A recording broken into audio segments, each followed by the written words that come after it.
दोस्तों, आज की कहानी है माजिया मायके चली जाती। दोस्तों, कहानी शुरू करने से पहले अगर हमारे चैनल को सब्सक्राइब नहीं किया हो तो कर लीजिए ताकि आपके पास पहुंचे हर रोज नया वीडियो। कविता की शादी की 6 माह पहले उसकी ननद रोशनी की शादी हुई थी।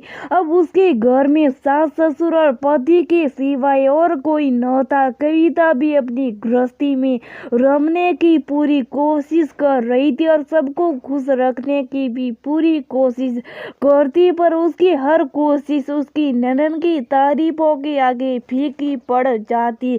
उसकी तारीफ कभी कोई करता, उल्टा हर काम में कमी निकल ही आती। कविता जब भी बाजार से घर के लिए कुछ लाती तो सासू माँ कहती, तुम ये बेकार में लाई, ऐसा ही सामान पहले से रखा है। रोशनी को इन सबका बहुत शौक था और उसकी पसंद भी बहुत अच्छी थी। न जाने कहाँ से चीजें ढूंढ कर लाती थी। बात चाहे घर के फर्नीचर की हो या पर्दों की, किसी सामान की कोई लोकेशन चेंज करना हो तो वो भी नहीं कर सकती थी। इसमें भी सासू माँ कहती, अब की बार जब रोशनी आएगी तब कर लेना। उसे पूछकर कभी कभी तो ऐसा लगने लगता मैं अपने नहीं किसी और के घर में हूँ। जब भी रोशनी दीदी आती, माँ जी कहती, कविता जो भी बनाना रोशनी से पूछ कर ही बनाना, बहुत दिनों बाद आ रही हैं तो जितने दिन वो रहेगी सब उसकी पसंद का ही बनेगा। अब कविता मन में सोचती कि मुझे तो लगता ही नहीं कि वो कहीं गई हैं।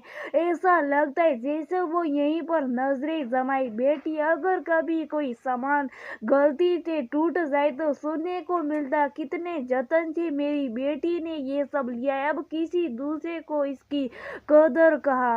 अब कविता ने भी सोच लिया कि इस तरह से तो उसकी खुद की पसंद भी वो भूल जाएगी और खुद के मन का भी कभी कर ही नहीं पाएगी। इस बार जब छुट्टियों में रोशनी आने वाली थी तब उसके पहले उसने अपनी सासू माँ से बोला, माँ जी आप भी बहुत दिनों से कहीं नहीं गई हो, क्यों नहीं आप भी कुछ दिनों के लिए अपने मायके घुमाओ। मामी जी कई बार कह चुकी हैं कि आप आती नहीं, फिर दीदी भी आ जाएगी तो आप कहीं जा भी नहीं पाओगी। घर की चिंता आप मत करना, मैं संभाल लूंगी। और माँ जी अपने मायके चली गई।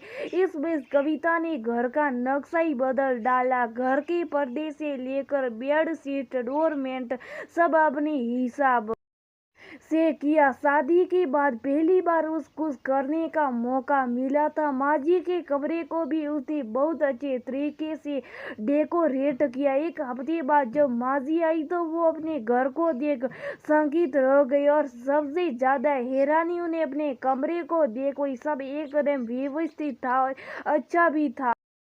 जब रोशनी आई तो कविता ने सिर्फ उसकी पसंद नहीं बल्कि कुछ अपनी पसंद का भी बनाया और साथ में मदद भी ली और कहा, दीदी इस बार सिर्फ आपकी पसंद नहीं बल्कि कुछ अपनी पसंद से भी बनाए, इससे एक चेंज भी हो जाता और हम एक जैसे से बोर भी नहीं होते और समय के साथ साथ अपनी पसंद को भी बदलते रहना सही है। इस बार घर की तारीफ रोशनी ने भी की और कहा, अब मुझे घर की कोई चिंता नहीं, इसे भाभी बखूबी संभाल रही है। तब कविता बोली, हाँ दीदी आपको अब चिंता करने की कोई जरूरत नहीं, अब यही मेरा घर है और इसे मैं अच्छे से संभालने की पूरी कोशिश करूंगी।